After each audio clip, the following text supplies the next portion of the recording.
Hello viewers, एक बार फिर से स्वागत है आप सभी का हमारे YouTube channel forestry now easy पे। आज हम इस टॉपिक में बात करेंगे जो हमारी बची खुची पार्ट रह गई है एग्रो फॉरेस्ट्री की। इस पे हमारी बात रहेगी जिसमें कि आज हम मल्टीपर्पज ट्रीज के बारे में जानेंगे, साथ ही साथ ट्री क्रॉप इंटरेक्शन के बारे में पढ़ेंगे। इसके साथ ही साथ एलोलोपैथिक इफेक्ट्स, न्यूट्रिएंट रिसाइकलिंग और जो फ्यूचर प्रोस्पेक्टिव्स है ना, उसके बारे में डिस्कशन रहेगी हमारी। वीडियो शुरू करने से हम पहले बता दें कि इस चैनल के माध्यम से हम लोग जो यूपीएससी की फॉरेस्ट्री ऑप्शनल की प्रिपरेशन है ना, इसकी कर रहे हैं। इसके साथ ही साथ जो अभी जेपीएससी की आपकी एसीएफ और रेंजर की वैकेंसी आ रखी है, इसकी भी प्रिपरेशन हम लोग इसके माध्यम से कर रहे हैं। क्योंकि जो सिलेबस है ये आपका क्या है, जेपीएससी और यूपीएससी फॉरेस्ट्री ऑप्शनल की सिलेबस टोटल सेम है ना। तो चलिए वीडियो को शुरू करते हैं। सबसे पहले हम बात करते हैं, हमारी जो पहली टॉपिक होगी आज की, ये होगी हमारी एमपीटीज। ठीक है, देखिए एमपीटीज की अगर हम बात करें तो इसे कहते हैं हम लोग मल्टीपर्पस ट्रीज। ठीक है, अब जैसा कि देखिए नाम से ही पता चल रहा है, ये है हमारा बहु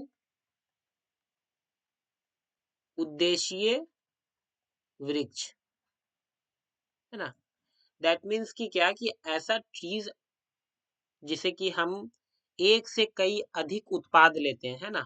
अगर हम बात करें यहाँ यहाँ पे आप ऐसे समझिए, जो कि हमारा प्रोडक्ट्स है वो आपको अगर मोर देन वन मिल रहा है, मोर देन वन, ठीक है, तो उस केस में वैसे ट्रीज को हम लोग मल्टीपर्पज ट्री कंसिडर करते हैं। जैसे कि से फॉर एग्जांपल हम जब फॉरेस्ट्री प्रैक्टिस कर रहे हैं तो हमारा मेन पर्पस होता है हमारा टिम्बर। ठीक है, इसके साथ ही साथ क्या है कि अब मान के चलिए अगर हम लोग पैस्चरल के लिए यूज कर रहे हैं तो उसमें हमारा हो जाएगा फॉडर।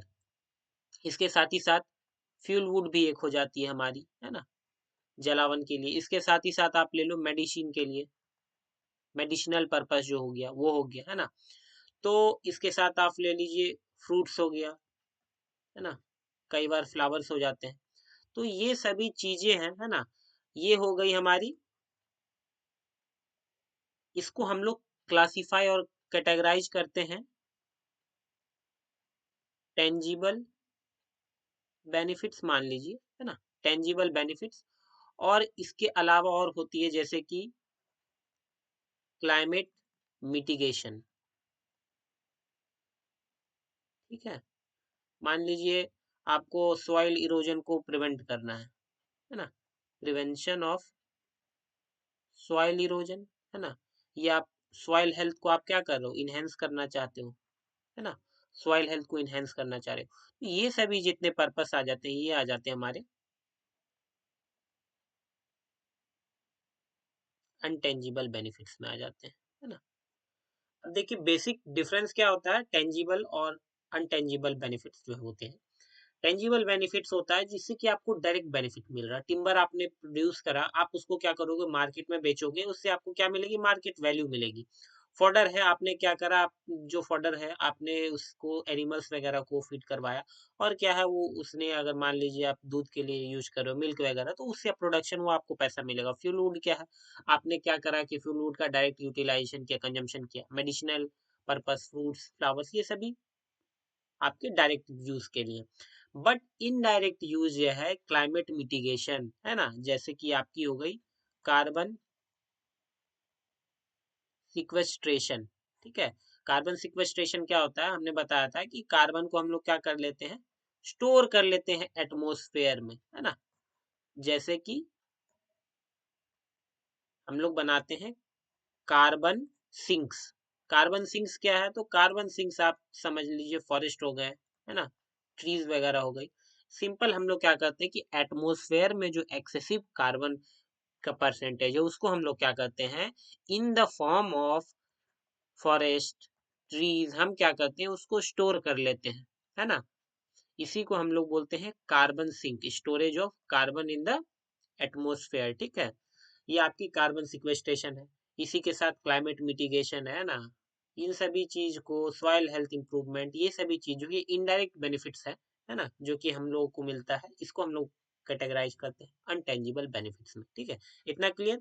तो मल्टीपर्पज ट्रीज जो होती है ये आपको इन सभी मान लीजिए कि जैसे कि हमने कोई ट्री लिया, मान के चलो एक ट्री है ए, इससे केवल इसकी यूटिलाइजेशन केवल मान के चलिए आपको टिम्बर ही दे रही है, तो ये मल्टीपर्पज ट्रीज नहीं हुआ, है ना। अब मान के चलिए कहीं एक ट्री है बी, इससे आपको क्या मिल रहा है, टिम्बर भी मिल रहा है, फॉडर भी मिल रहा है, साथ ही साथ क्या है ये क्लाइमेट मिटिगेशन में हेल्प भी कर रहा है ना। तो इसको हम लोग करेंगे, कंसिडर करेंगे कि हाँ ये एम्पिटीज है। मोर देन वन प्रोडक्ट अगर आप रिसीव कर रहे हो, इधर वो टेंजिबल प्रोडक्ट्स हो या अनटेंजिबल प्रोडक्ट्स हो, तो उसको हम लोग कहते हैं मल्टीपर्पज ट्रीज। ठीक है, अब चलिए हम कुछ एग्जांपल्स देख लेते हैं जिससे कि आपको और क्लियर हो जाएगा, है ना, कि हम लोग मल्टीपर्पज ट्री जो है ये किसके बारे में बात चल रही है। अब जैसे देखिए कुछ एग्जाम्पल से हम लोग समझते हैं, ठीक है, एग्जाम्पल्स, सो दैट कि ज्यादा क्लियर हो। अब देखिए अगर हम एग्जाम्पल्स की बात करें तो सबसे पहले हम बात करते हैं कि फॉडर और टिम्बर की। तो जो स्पीसीज है जैसे कि मान लीजिए कोकोनट, कोकोनट ट्री। अब देखिए कोकोनट ट्री से हम लोग को क्या क्या मिलता है, पहला तो मिलता है कोकोनट, नारियल पानी, है ना। इसके साथ ही साथ क्या मिलती है, तो कोकोनट ऑयल मिलती है, ठीक है। साथ ही साथ बात करें तो टिम्बर भी हमें ये देता है। इसके अलावा क्या देता है, तो इसके अलावा ये हम लोगों को लीव्स भी प्रोवाइड कराता है for the purpose of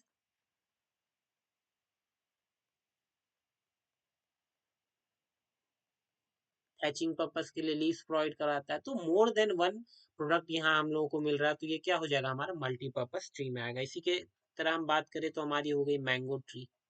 mango tree क्या है, पहला तो आपको क्या देगा, फ्रूट्स देता है मैंगो, है ना। इसके साथ इस क्या है, तो ये हमारे टिम्बर देती है ना। इसके साथ बात करें तो जो कुछ मेडिसिनल जो हमारी इसकी यूज है, मेडिसिनल यूज भी आपको देखने को मिलेगी। इसके साथ ही साथ जो आप जो हवन वगैरह होता है तो उसमें भी क्या कर लिया जाता है, जो इसकी लकड़ियां होती है इसको हम लोग हवन के रूप में यूज करते हैं ना, हवन वगैरह के लिए, ठीक है, रिलीजियस इसका यूज हो गया। साथ ही साथ तीसरी हम बात करें तो तीसरी हम लोग बात कर लेते हैं अपनी जैक फ्रूट, कटहल जिसे कहते हैं ना। कटहल की अगर हम बात करें तो ये जो हम लोगों ने पढ़ा था होम गार्डन, एग्रो फॉरेस्ट्री में, यहाँ आप इसको यूज देख लीजिएगा। इसके साथ ही साथ टिम्बर भी इसका जो होता है, टिम्बर यूटिलाइजेशन भी है। इसके साथ ही साथ जो इसकी लीव्स होती है ना, लीव्स भी है, साथ ही साथ मेडिसिनल बेनिफिट्स भी है।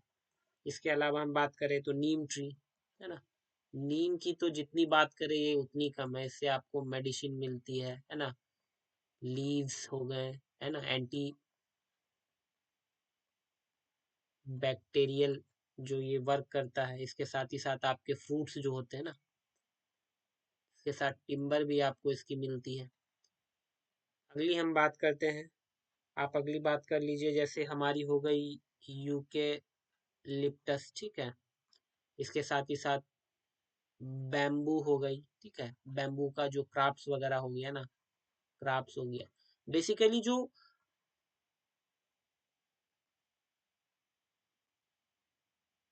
रूरल लाइवलीहुड स्टैंडर्ड्स है ना, इसको इनहेंस करने में जो बैम्बू का जो रोल है ना, ये रोल इसके अलावा और कोई भी इतना जो है हमको देखने को मिला कि बैम्बू ने जितना सपोर्ट करा है रूरल लाइवलीहुड्स को, इससे बेहतर और कोई नहीं कर पाया है ना।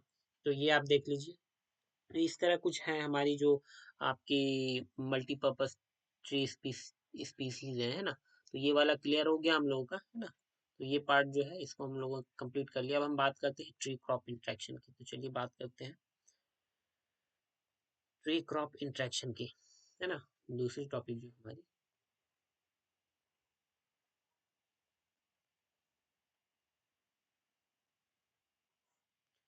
अब देखिए ट्री क्रॉप इंटरेक्शन, चूंकि हम लोग पढ़ रहे हैं एग्रो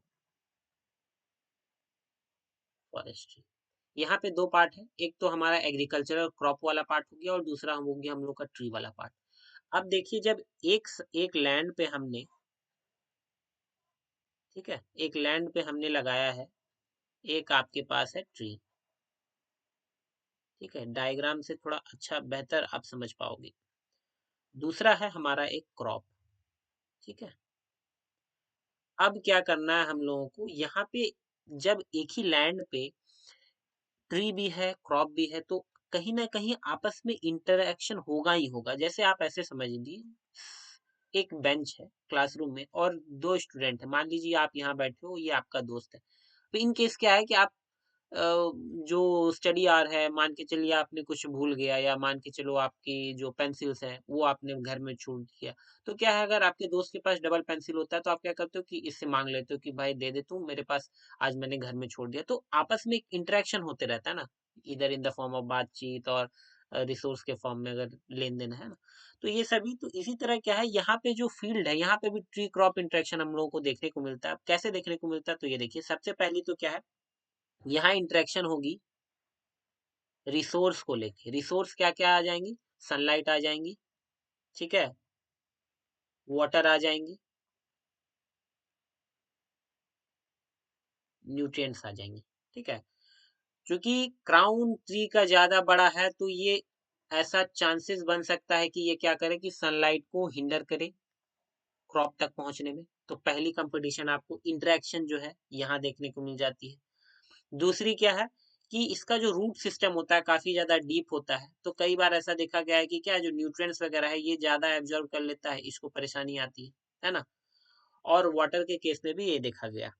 तो इंटरेक्शन की अगर हम बात करें तो इंटरेक्शन जो है किन किन प्रकार के हो सकते हैं ये हम पहले जान लेते हैं, है ना।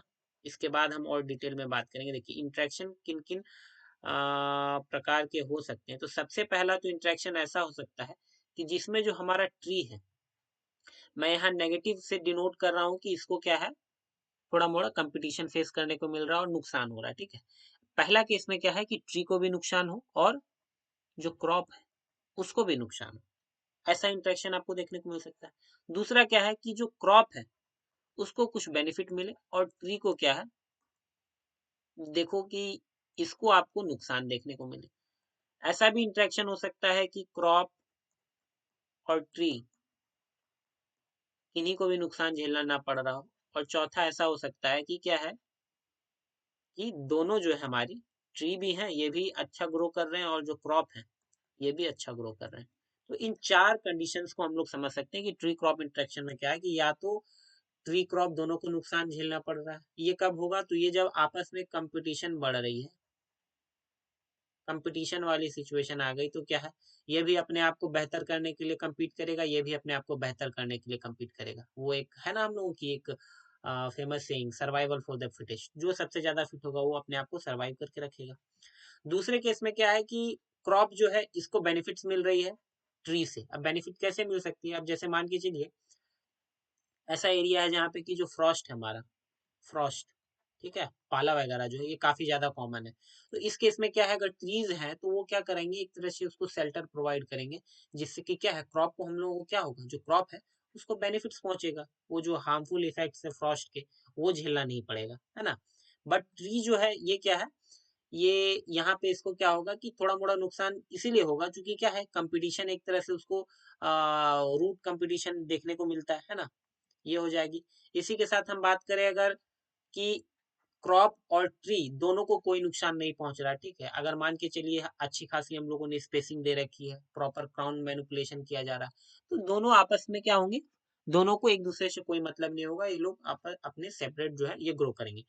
चौथा कंडीशन क्या है कि ये दोनों अच्छा से ग्रो करें, ठीक है। अगर हम सुटेबल ट्री स्पीसीज को सेलेक्ट करते हैं सो दैट कि मान के चलिए जो ट्री है वो क्या प्रोवाइड कर रहा है, प्रोटेक्ट, एक तरह से आपको सपोर्ट दे रहा है। जैसे कि हम लेगुमिनस ट्री स्पीसीज के केस में देखे थे, जो क्या करते हैं कि नाइट्रोजन फिक्सेशन करते हैं अपने रूट्स के थ्रू, जो कि आपको क्या है कहीं ना कहीं बेनिफिट्स देखने को मिलती है क्रॉप्स के केस में, है ना। तो इन चार तरीके से हम लोगों ने क्रॉप ट्री क्रॉप इंटरेक्शन को देखा, है ना। अब हम बात करते हैं एलिलोपैथिक इफेक्ट की, ठीक है। हमारी तीसरी जो टॉपिक होगी ये होगी एलिलोपैथी, है ना। इसको आप, इसको हम लोग एलिलोपैथिक इफेक्ट भी कहते हैं। देखिए बेसिकली होता क्या है, एलिलोपैथी क्या है, एक फेनोमेना है जिसमें कि क्या है, आप जो जो ट्रीज होते हैं ना वो क्या करते हैं, उसके डायरेक्ट और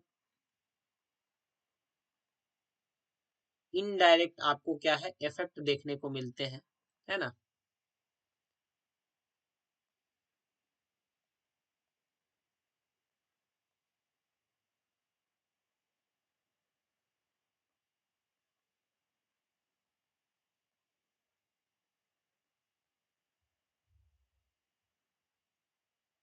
रिलीज ऑफ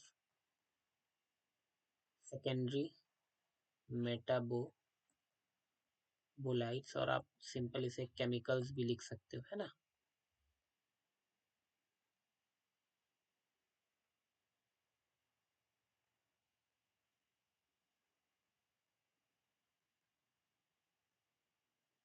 तो सिंपल सा क्या है कि एक ऐसा फेनोमेना है जिसमें कि डायरेक्ट और इनडायरेक्ट रूप से क्या करता है, एक प्लांट किसी दूसरे प्लांट पे क्या करता है ना, जो हमारी प्लांट है यहाँ पे, एक प्लांट किसी दूसरे प्लांट को क्या करता है, इफेक्ट करता है by the release of secondary metabolites और केमिकल सब्सटेंस, है ना। इसमें आपको इमेज के थ्रू हम बताते हैं कि जैसे मान के चलिए ये एक ट्री है,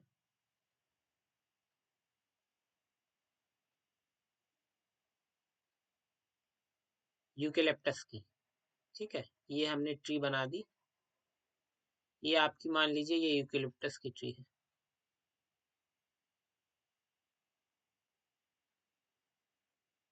यूकेलिप्टस की ट्री है।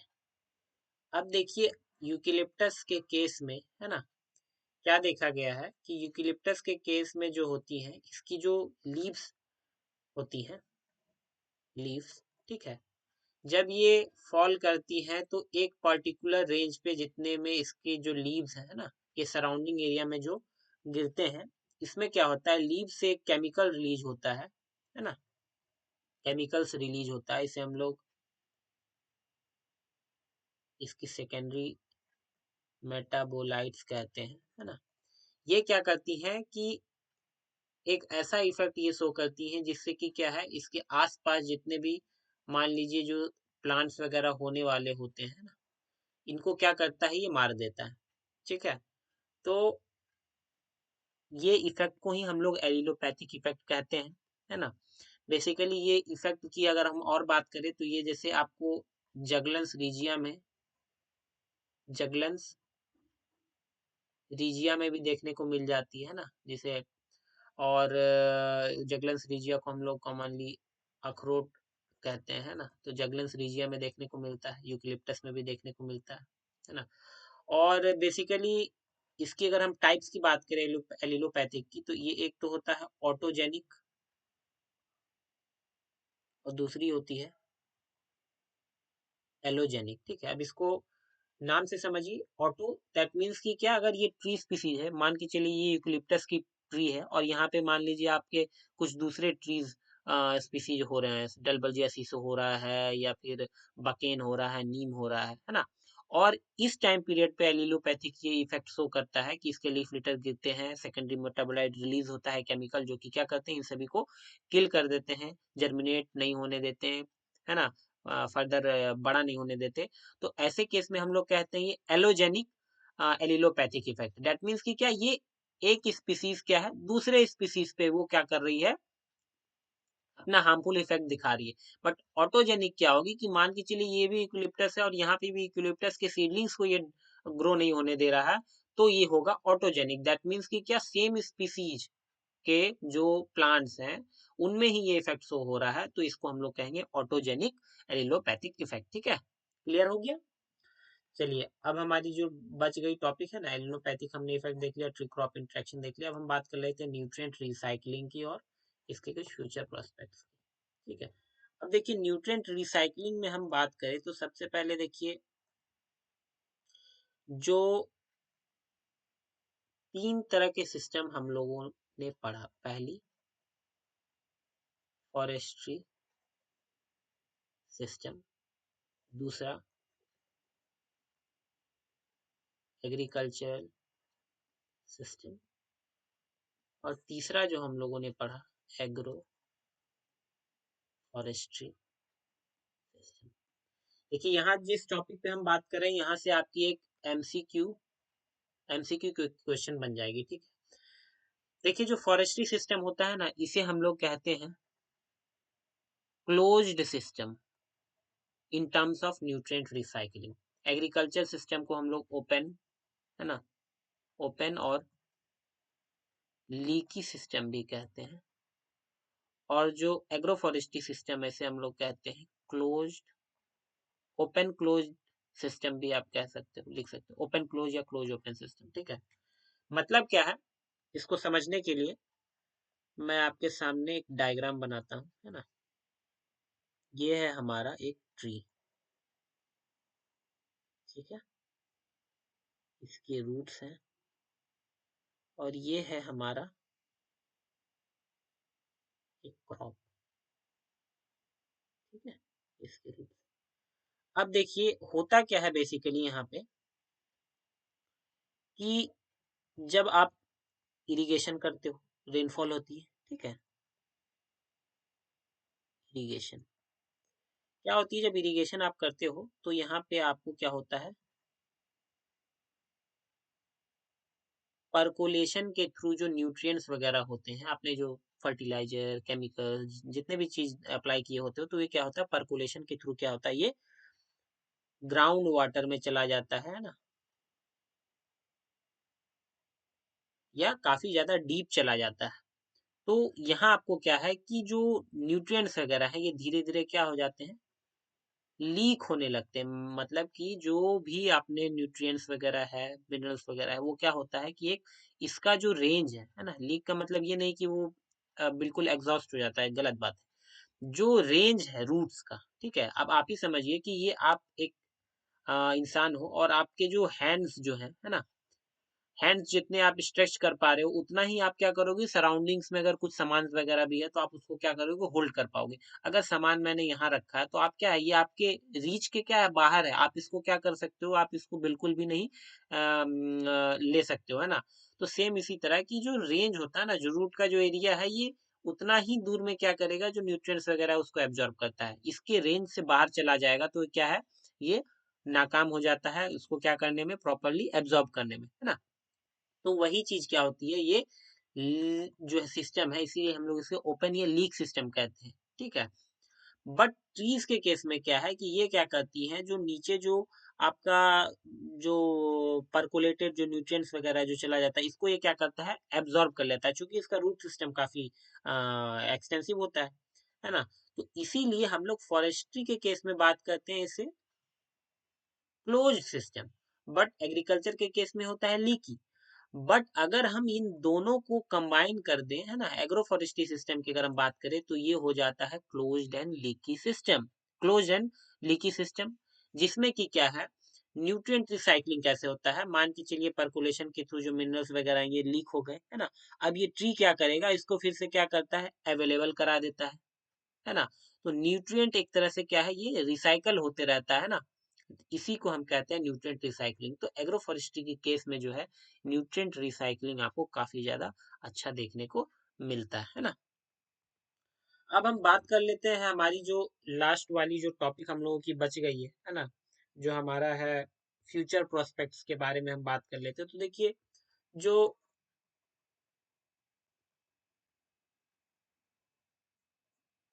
सबसे पहले तो हम लोगों ने जितनी भी बात करी एग्रो फॉरेस्ट्री के बारे में, सिस्टम्स के बारे में, हमने काफी एडवांटेजेस देखा कि हाँ ये एक आपको alternative source of income provide करवाता है ना, आपके सॉइल हेल्थ को प्रमोट करता है, और भी तरह तरह की हमने काफी सारी बेनिफिट्स देखी।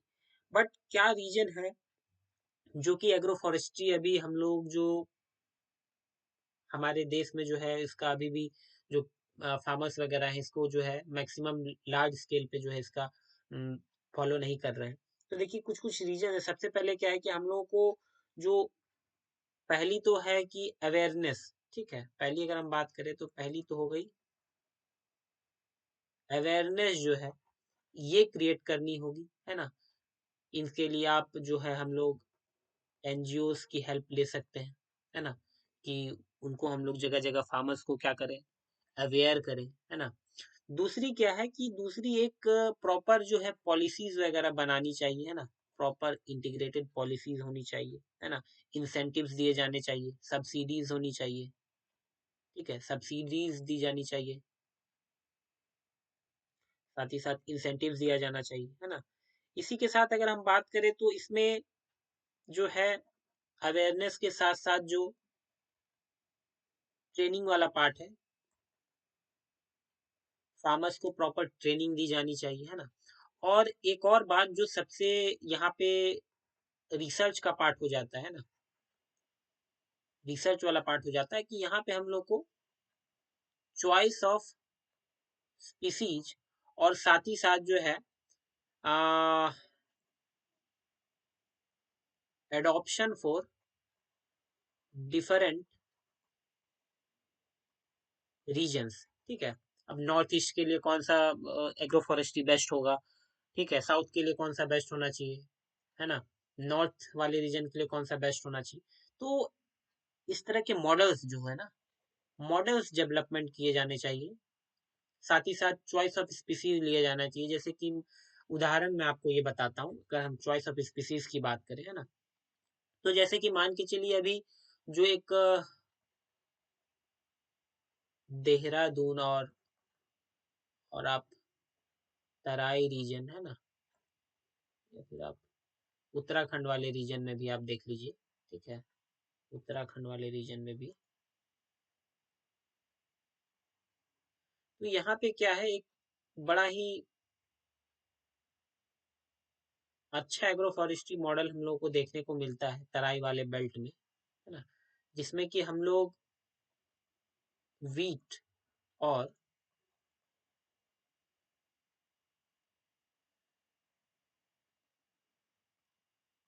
पॉपुलस डेल्टोइड्स पॉपुलर, ठीक है, इसकी कॉम्बिनेशन हम लोग को काफी अच्छी देखने को मिलती है ना। कमर्शियल लेवल पे इसकी जो एग्रो फॉरेस्ट्री सिस्टम है, इसको काफी ज्यादा प्रमोट किया गया है, काफी ज्यादा बेनिफिट्स है, इसीलिए कि देखिए सबसे पहले क्या है कि यहाँ पे आपको क्या एडवांटेज देखने को मिलते हैं कि यहाँ पे जो वीट है हम लोगों का, है ना, इससे क्या है कि जो वीट की अगर हम लोग फेनोलॉजी की बात करें तो ये जो है इसकी जो आप देखोगे, हम लोग इसको क्या है नवंबर के महीने में क्या करते हैं, इसके सीड्स को हम लोग जो सोइंग वगैरह है ये करते हैं, ठीक है, और फिर इसकी हार्वेस्टिंग आप अप्रैल के महीने में या मार्च अप्रैल में कर देते हैं हम लोग, ठीक है। और पॉपुलस डेल्टोइड्स की पॉपुलर की बात करें तो इसमें जो लीफ फॉल होता है, लीफ फॉल होता है, ये आपको नवंबर में देखने को मिल जाता है। और जो नई पत्तियां जो आती है, लीफ रेन्युअल की अगर हम बात करें तो ये आपको मिड अप्रैल, है ना, मिड अप्रैल मार्च अप्रैल में ये इसमें आपको पत्तियां आती। तो यहाँ पे इंटरेस्टिंग बात ये है कि देखिए दोनों को हम लोगों ने, दोनों जो है वीट है पॉपुलस डेल्टोइड्स है, इसको हम लोगों ने सेम लैंड पे क्या किया, ग्रो किया।